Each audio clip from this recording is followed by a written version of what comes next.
Ano po yung space na binibigay ng Hylos Susin na combo ng Team Liquid. Now we're on to our very last match for today. Team Liquid and Aurora Gaming. Whoever wins will be top 1 onto their respective group. So now, nilalaban ng dalawang koponan ang pagiging numero 1 sa kanilang sariling grupo. Yeah, and sino man natiling undefeated mga series all throughout the qualifiers. Game sa mga kadarating lang dyan. Game number 1, it was a quick game for Aurora Gaming. Game number 2 was secured by the Team Liquid Philippines. And with the draft we have, mas parang nakuha ng Team Liquid yung lineup na gusto nila. That Arlot pick is the same Arlot na ginamit ng Aurora ng game number 1. Although ang question is it gonna be the same result na pwede natin makita? Kasi syempre, magkaibang player pa rin.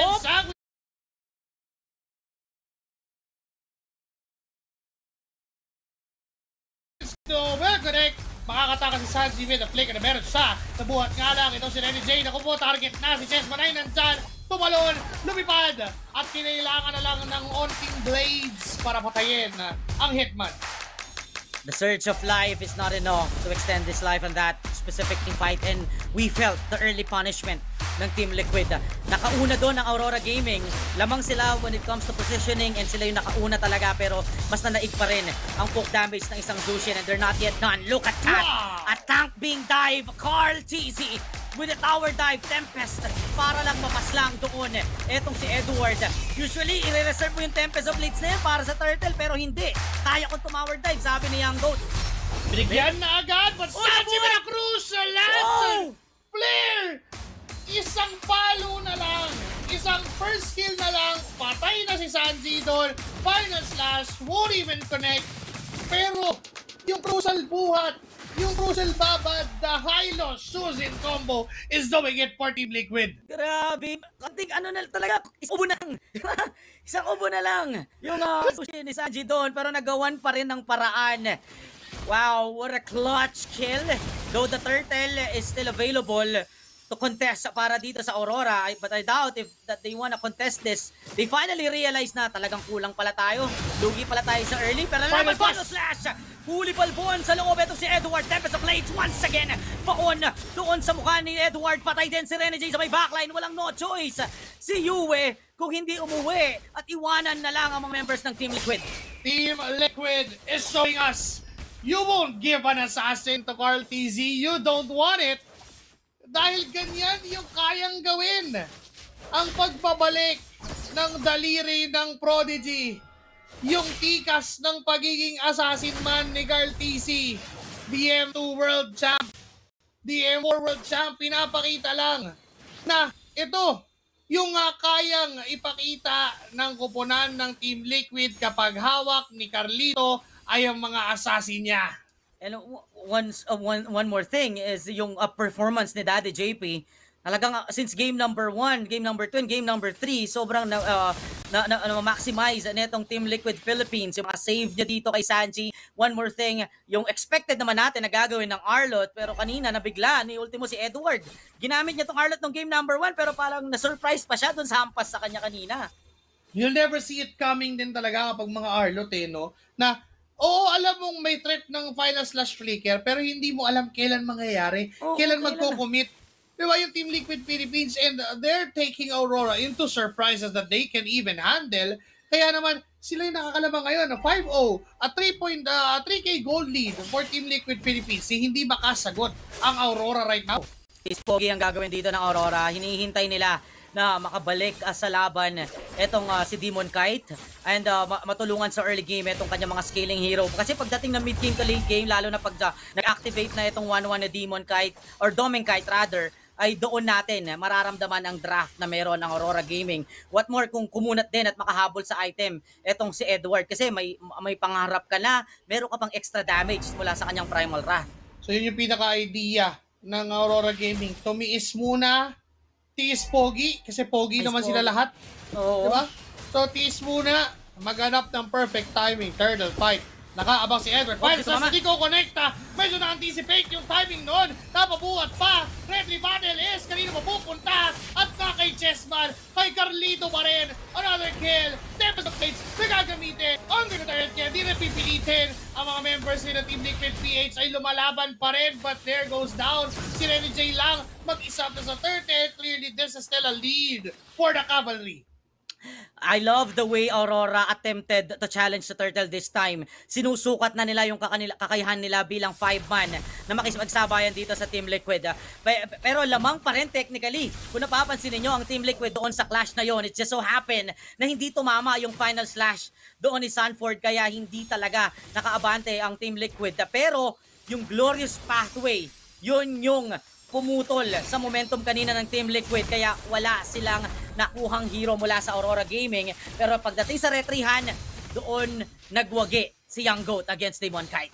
Nakuha niya yung perfect timing na yon, plus yung post-objective fight na ipanalo pa ng Team Liquid.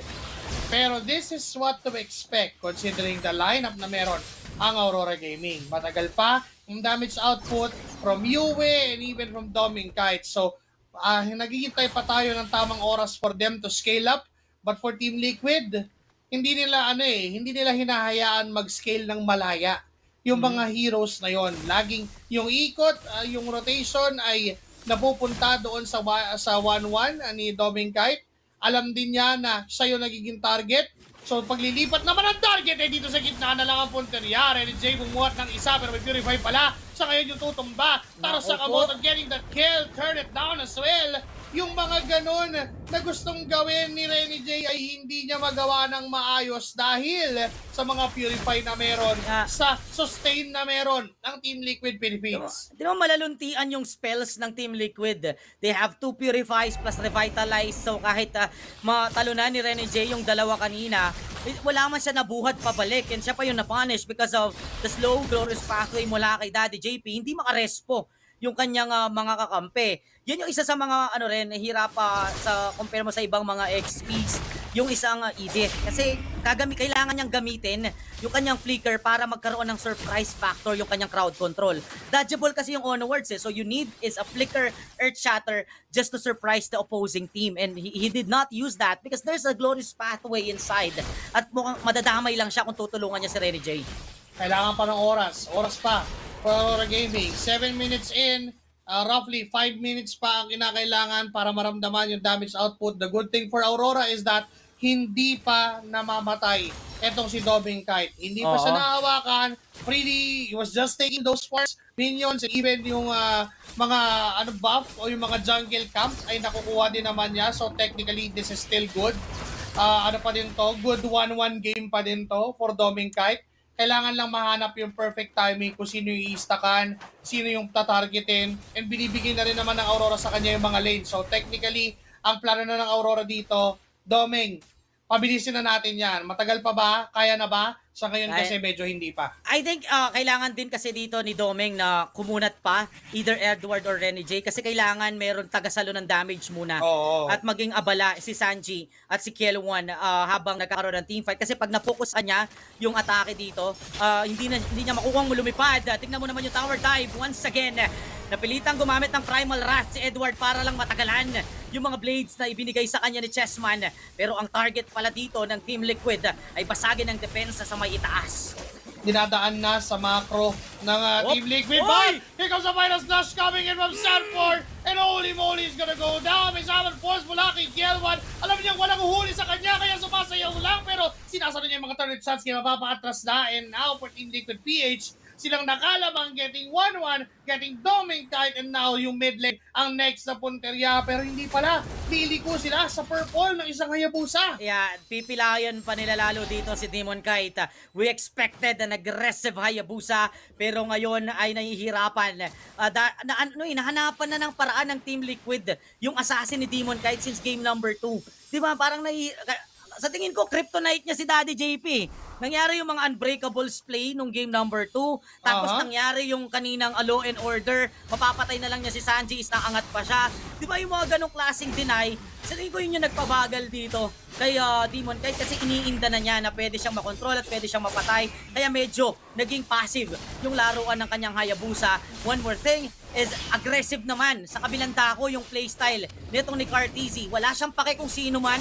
Ni Ultimo Edith, tina-tower dive niya, pre. Oo, alam niya rin kasi na makakatakas siya eh. And parang naging sobrang sobrang careful ni Demon Kite, di ba? Considering na ganun yung nangyari nung game number 2 na kung saan kanina pala rather nung simula nung laban. But then again, here comes another engagement coming in from Bennett J. Sanford's gonna go down. Naiwang mag-isa si 4D dahil malayo din ang ibang members ng Cavalry. Susubok ba? Dahil 4 na miyembro pa naman ang buhay, may damage output na kailangan at sapat. Sanjay humaharap yung tapang but Chessman on the backside. Yung Tempest of Blades ay hindi pa niya ginamit. Tinipid pa niya hanggang katulutuluan.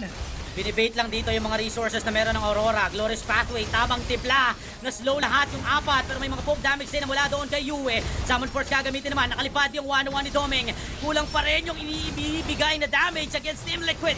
Pero yung kulang ay nagtuloy-tuloy. Kaya nakalang ang mga members dito ng Team Liquid. Tempest of Blades para kay Carl TZ. Sanji will be taken away by Holy Moly. Here comes the Tsunami Slam and Chessman will be shot down. Doming Kite goes online and they annihilated 3 members from the Cavalry. Yun na! Di ba sabi natin 5 minutes yung timer para mabigyan pa ng oras itong si Doming Kite sa kanyang 1-1.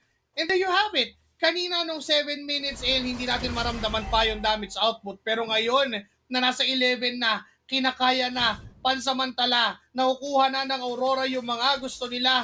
Pero hindi kasi natin nakitang nagsama-sama yung Team Liquid dun Masyadong hiwa-hiwalay. What more kung sama-sama, pero si Taro Sakamoto, si Daddy JP, nagamit na ni Demon Kite yung kanyang retry para masecure yung purple buff.